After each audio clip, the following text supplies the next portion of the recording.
Good morning, welcome to Scorched Earth Tarot. This is going to be a general reading for Aquarius, Sun, Moon and Ascendant, or if you're cross-watching, for an Aquarian, Sun, Moon, Ascendant. Usual rules apply, take what resonates, leave the rest. If you don't know what your Moon or Ascendant signs are, have a look in the description box. I've put a link in there that will help. And then you should come back and watch the videos for your Moon and Ascendant signs. So it'll give you a clearer idea of what's going on with you. If you want to contact me for a personal reading, that information's in the description box as well. And thank you to all those who have reached out for personal readings. I've met some really, really cool people this month, and I'm honoured and privileged to have read for every single one of you. Thank you for letting me into your life. So, Aquarius. Let's get some cards on the table. We have 3 cards for Aquarius for the month of October. Oh, that one wanted to come out. Aquarius, October. Let's do that one. Right, one more.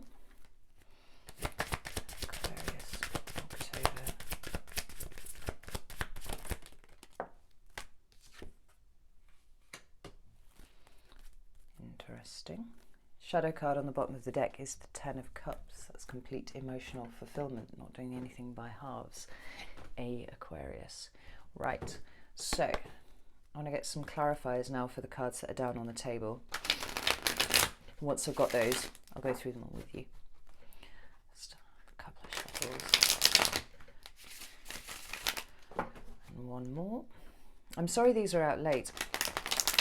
September was a bit of a clusterfuck, actually, even though nothing really happened.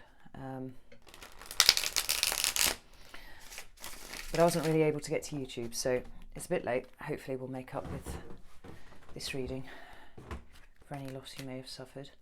So, oh, interesting. Pretty sure that card came out last month as well.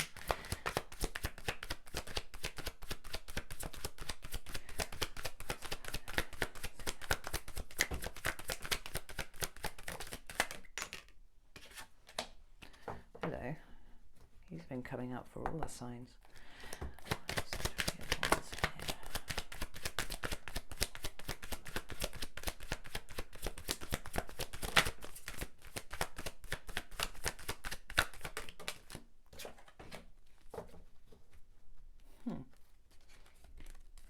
Bear with me, nearly there.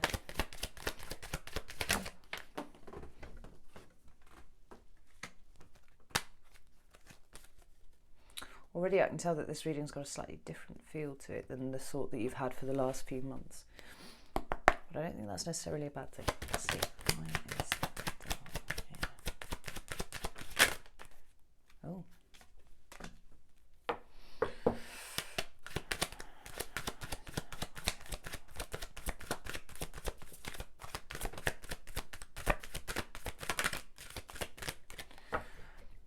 Last one.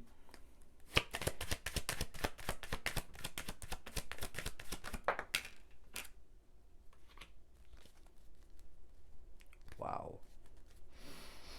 Shadow card on the bottom of this deck is the Ace of Swords. That's your energy, Aquarius.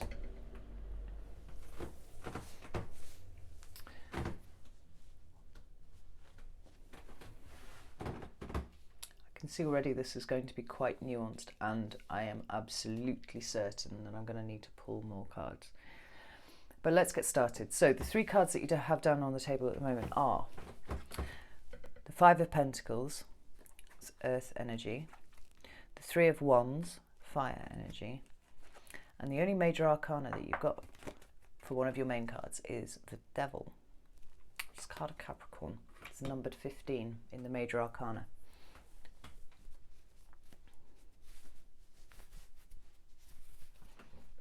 Very interesting. So I'll go through the clarifiers as we go. Back to the first card. First card is the 5 of Pentacles. As I said, it's Earth energy.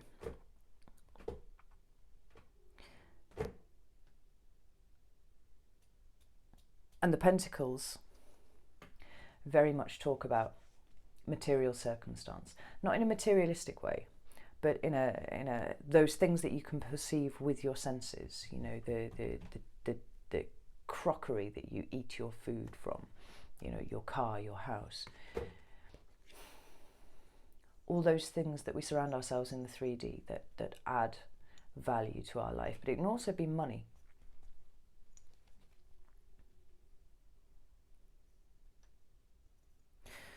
And the 5s speak of change. They can sometimes speak of conflict, but I feel like they're talking about change here particularly. So the 5 of Pentacles, it's actually a slightly bleak scene. Have a look. It's about lack, but more specifically it's about a fear of lack. You know,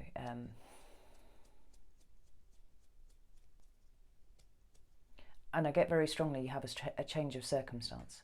That's why this card's coming up here now. What's not immediately clear is whether your change of circumstance has created a situation where you don't have quite what you need, or whether you have a fear of your change of changing your circumstances because it may lead to a lack. But certainly it's concerned with earthly things and comfort. You know, these people here, they, you know, another stock phrase that tarot card readers use. I'm really tripping over my words in this reading, how odd. Is fear of abandonment. You know, it's about being left out in the cold. Isolation. But I'm not getting that energy from you. I feel like this is very much money and things. Perhaps you're changing your circumstances because you're afraid of being in this sort of situation. Maybe you grew up poor, something like that, and you absolutely are working now to avoid that situation ever arising again. Take it as it resonates to you. But let's have a look at the clarifiers. The 2 clarifiers that you've got are the Empress and the King of Wands. It's quite a powerful pair right there. The Empress obviously is Major Arcana. She's number 3. Not the only 3 on the table, I might add. And for me, she's the card of Taurus. She's absolutely the card of Taurus. Some people give her the association of Libra, but for me, because the Empress speaks about fertility and abundance, and incidentally, exactly everything opposite to what this card represents. You know, there's an earthy energy for me about the creation of life, the birthing of new things, and that's all about what the Empress is about. And so, to that end, to me, she will always signify Taurus. So maybe you have a Taurus in your life who is important and is instrumental in this change that's going on right now. But if it's not, and it's an energy, then it's an energy of creation of new things. It's birthing of ideas into the world. Sometimes it can talk about children, you know, pregnancy, a literal pregnancy. And we have a male and a female.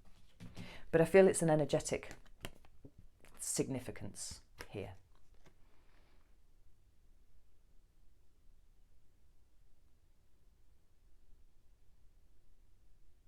She's the very height of feminine power, of earth feminine power.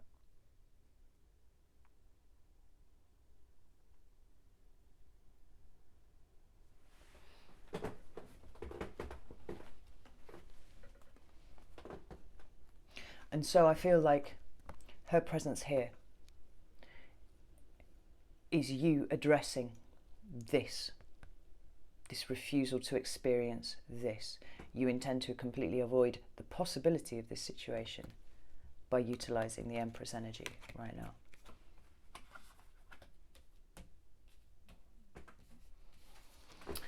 And the second card is the King of Wands. He's the masculine energy of the wand suit, which is fire. You know, so he can indicate a Sagittarius, Leo, or Aries person.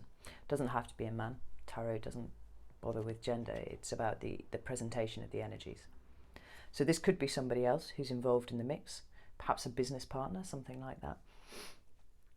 Or it could just be someone who has those prominently in their chart. Maybe you, Aquarius, have it prominently in your chart. The other thing is, fixed fire, as kings are, which is kind of like a double fixing, really, because kings are fixed and fire is, and Leo, king, is fixed. That's your exact opposite in the zodiac. Leo and Aquarius. But regardless of that,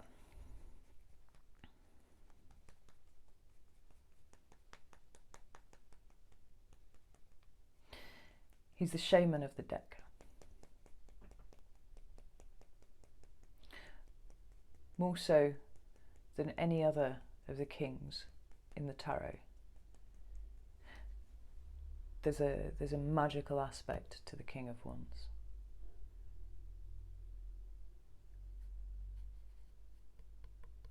Ruling isn't really what he's about.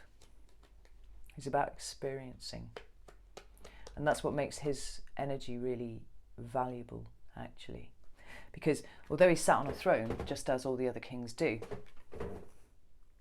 he's turned away from you and he's looking over there. He's not interested in ruling the court in front of him. He's got vision.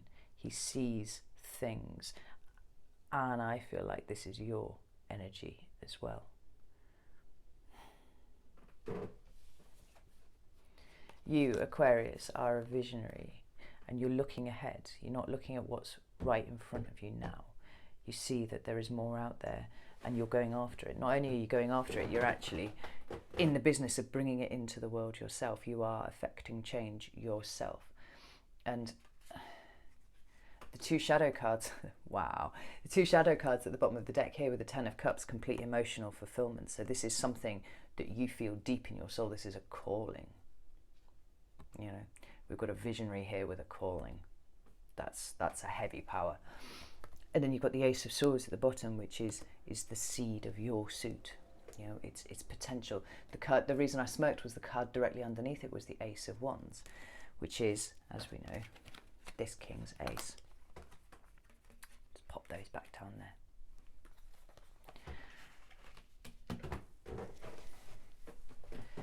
You're currently preoccupied with some high level stuff, some high level manifestation.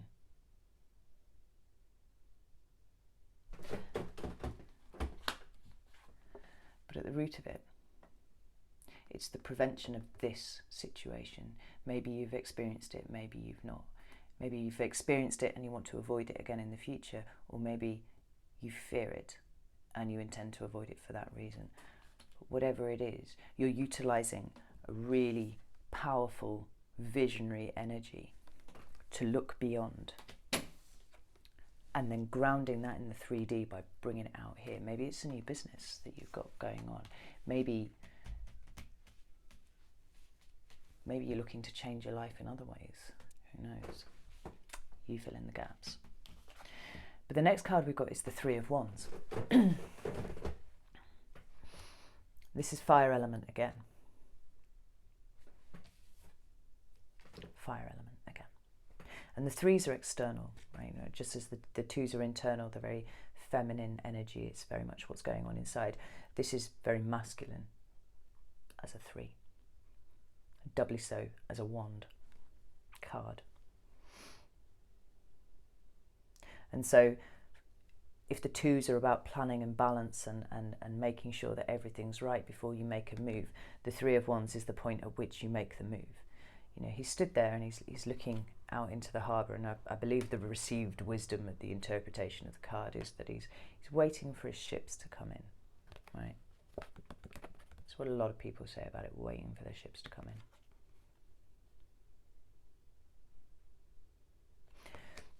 But he's there and I don't think he's looking at the ships. I think he's looking past the ships.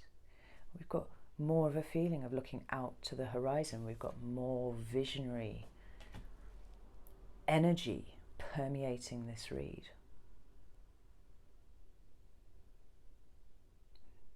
He's not looking at the ships. He's looking out at where the ships are going.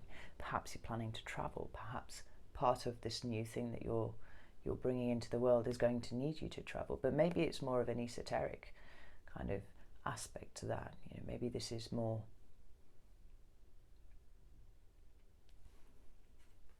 intellectual, looking ahead, looking to the horizon.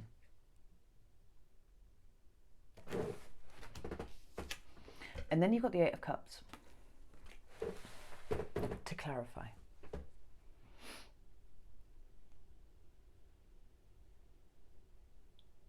And this chap in the 8, he's got his cloak on, he's got his boots, and he's got his walking stick.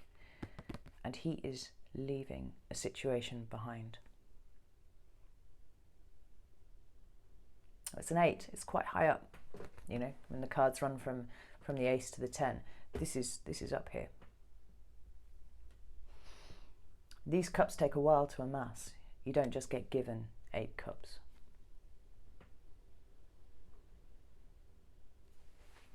And in the middle, there's very obviously one missing.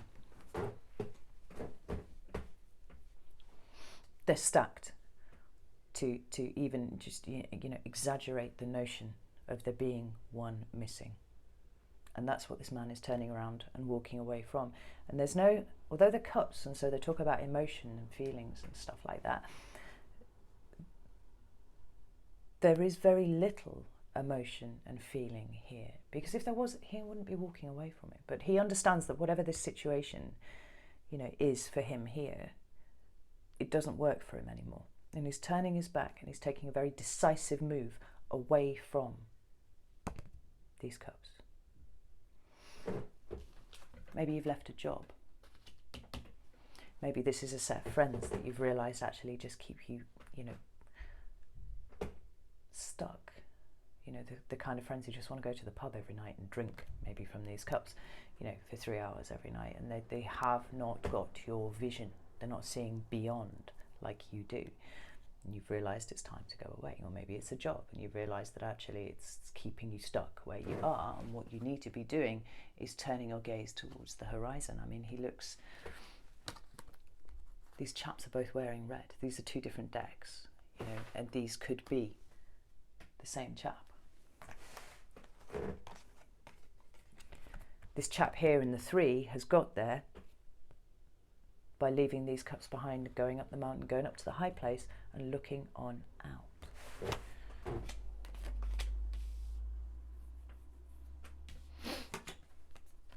And the second clarifier is the 5 of Swords, and it's come out in reverse.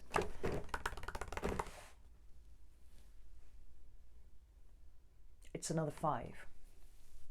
So it's another uncomfortable change. It's air, so it's your element. But it's, I mean, it's not a pleasant card to look at. Like this chap here has got a very smug look on his face. And he's holding the swords. And these 2 people here have put them down and they've walked away. So he's won, but at what cost? You know? Pyrrhic victory is often the phrase that comes to my mind when I see this. You know, you've won, but you literally burnt down your whole village to do it, and now you have nowhere to live. You know, it's actually quite a hollow victory. But it's come out in the reverse.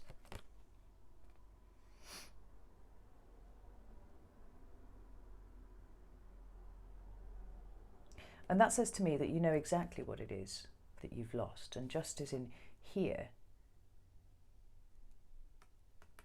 you're walking away because you're going after your 9. You're going after your 9th cup, your wish fulfillment, your dream. There's no sense here of you winning at any cost. There's a sense here of you winning at an absolute measured cost because you've thought about this. You've weighed up the pros and cons and you have realised, you know, perhaps you are one of these people in the background that's walked away. There's a cost and you've paid it, and what you are looking to receive in return is actually far in excess of those couple of swords that he's got in his hand there.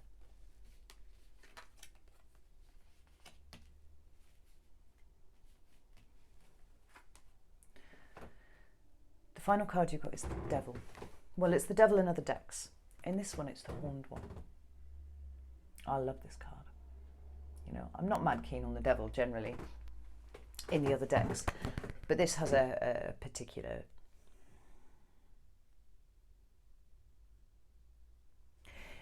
This depiction has a particular resonance with me that I really, really like. And so I'm quite fond of it.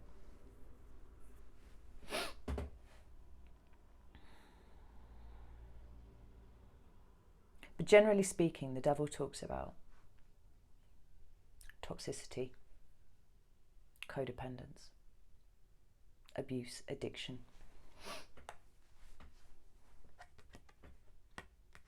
self-restriction, self-sabotage, all of these kind of things.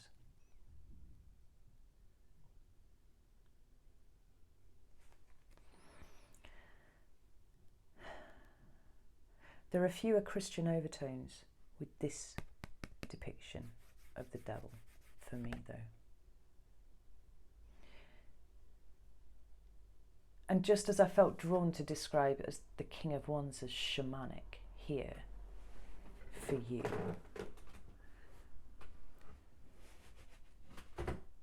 I feel like there's an old earthy energy here to this depiction. Right. There's a Pan thing going on here, you know, the wild hunt, stuff like that.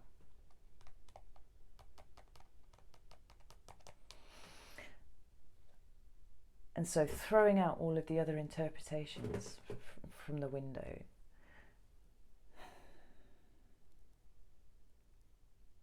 I'm feeling like this is a return to self for you.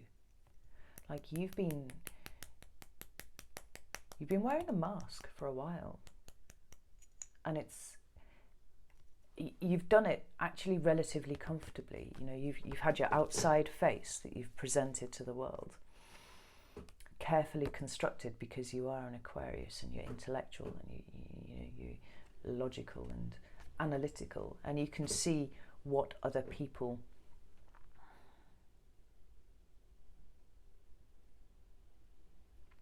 perceive of you. But what they perceive of you is constructed, or has been constructed, certainly to a degree. I feel like you're kind of throwing it away. You're aligning yourself more with your own purpose. You know, you're starting to get a sense of what it is that you were put here to do. You know.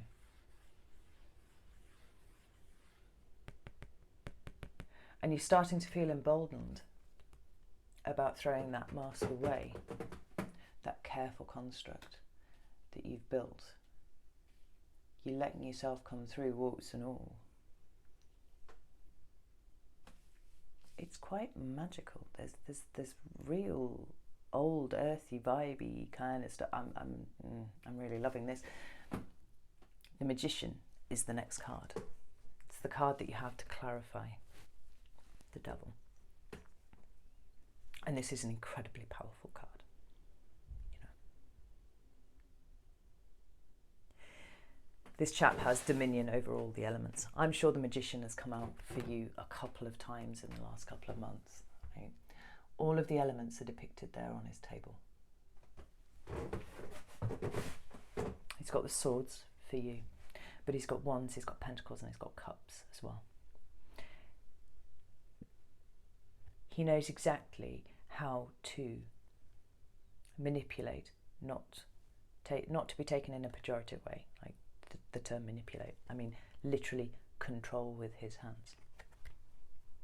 He knows exactly how to manipulate all of the elements to manifest those things that he desires into the 3D. He's got every tool at his disposal there, and he knows how to use them.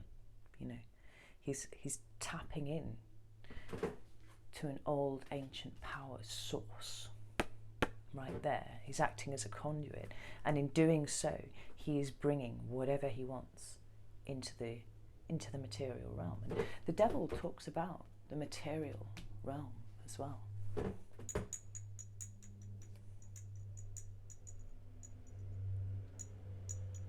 He's the ultimate manifester. Yeah. And I talked before about manifesting. A couple there manifesting. This chap here manifesting.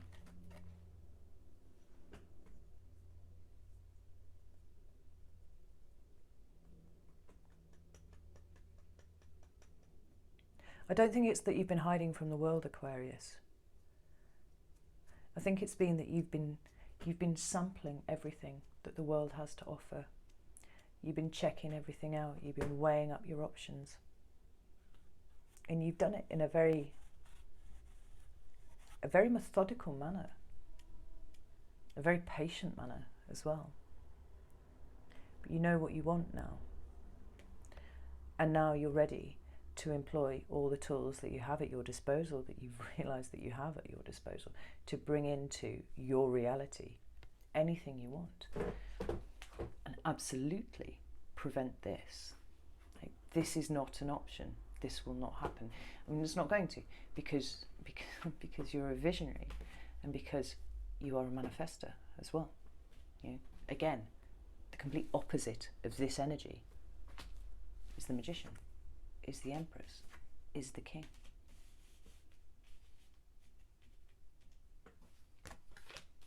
The final card that you have is Judgment. So we go from the 1 here to the 20 here. Like, this is very nearly the top of the major arcana in the Fool's Journey. It's the card of Scorpio, and I feel like that's quite important. In fact, there's a low-level Scorpio vibe weaving through this reading. Just a little. Because Scorpio, what Scorpio does best is transform. That's the reason why the Death card is a Scorpio card. You know, it is literally the most profound transformation there is from a dead state to a live state, or a live state to a dead state. You know, sex and death. That's what Scorpio covers. And Judgment is a Scorpio card. It's a time of transformation. In this card, the angel is blowing his horn, and he's literally resurrecting the dead. You know, so it can sometimes mean second chances and things like that, but I don't think it means that in this case here.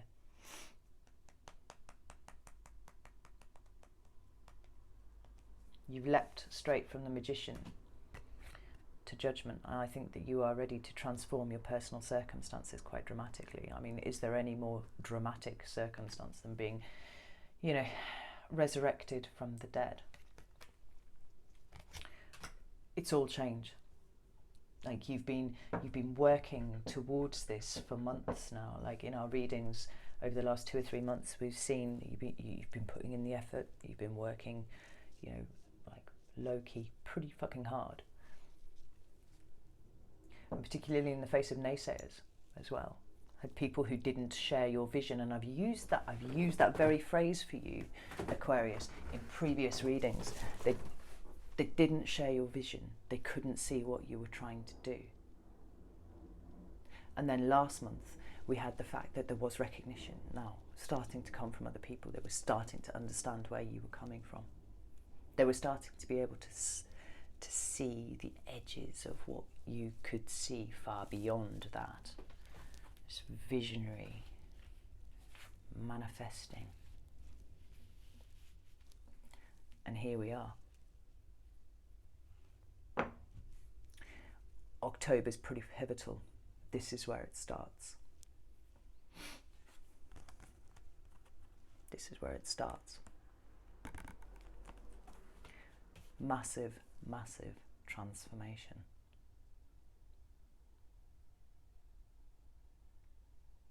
I'm actually a little bit in awe of what I'm looking at here, I'm not going to lie. There's a tremendous amount of power here. There's a tremendous amount of vision. There's a tremendous sense of self that I'm reading from here, which is interesting, given that there's only, you know, one sword card on the table. You know, we've got the shadow card down here, but one actually on the table. But nevertheless, there's still a feeling of immense power and construction and thought and strategy and vision. I am actually humbled in the face of it. I love it. Aquarius, I am absolutely delighted for you. If this resonated with you at all, like the video, subscribe to the channel, all that sort of thing. And if you want to actually send me a message and let me know what it is that you're manifesting, I'd be delighted to hear from you. Wow. But otherwise, I will see you next time.